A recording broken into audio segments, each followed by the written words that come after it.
You've said in the past that there is a correlation between vaccines leading to autism. That's totally been debunked. Wait a minute, who debunked it? We have not seen any kind of scientific connection from the CDC, the World Health Organization, the National Academy of Sciences. Those organizations are captive agencies, Lindsay. And so you think they're all in cahoots? Yeah, they're all captive. You've discussed the Kennedy family. As like any family, there are disagreements. But I think what makes it different here is that several of your relatives have not just said that they disagree with you, but they've called you dangerous.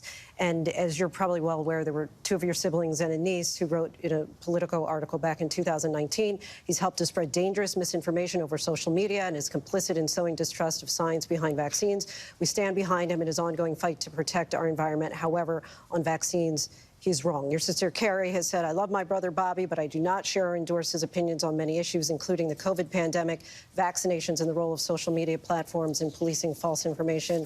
Your sister Rory has said, I admire his past work on it as an environmentalist. Because of him, we can swim in the Hudson, but due to a wide range of Bobby's positions, I'm supporting President Biden. I'm just curious, if you are not able to get your own sisters to vote for you for president, how would you make that appeal to American voters? What is your family like? Do they agree with everything that you say and do? They'd probably vote for me if I ran for president. Yeah, well, I have siblings who will vote for me as well, but I have a big family, and many of them will not. I have two siblings who came to my announcement, and a lot of other relatives as well. But, I mean, there's disagreements, but, you know, I love my family, and, you know, my family in particular,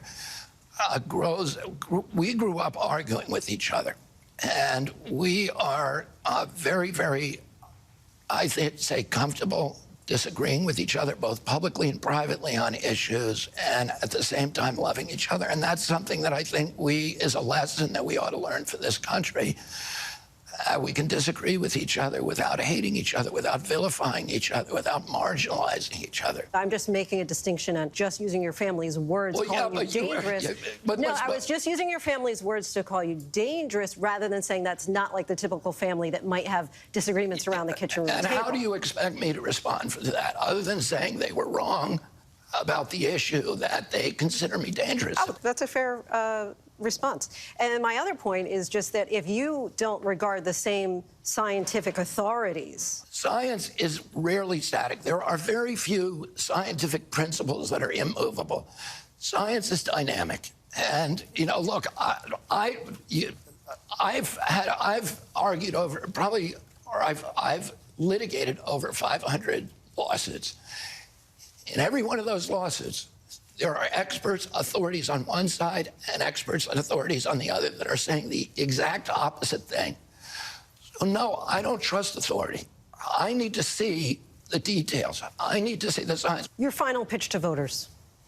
My pitch would be that, you know, we need to look at what's happened to our country.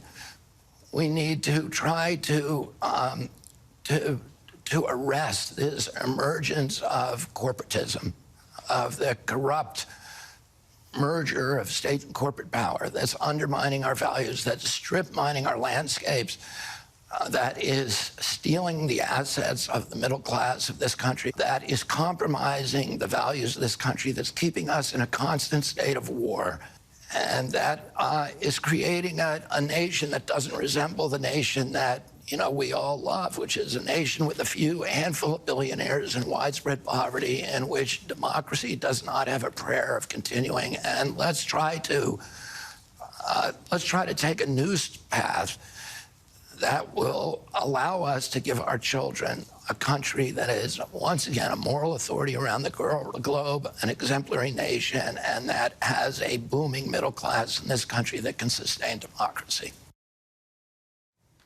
We should note that during our conversation, Kennedy made false claims about the COVID-19 vaccines. Data shows that the COVID-19 vaccines prevented millions of hospitalizations and deaths from the disease. He also made misleading claims about the relationship between vaccination and autism.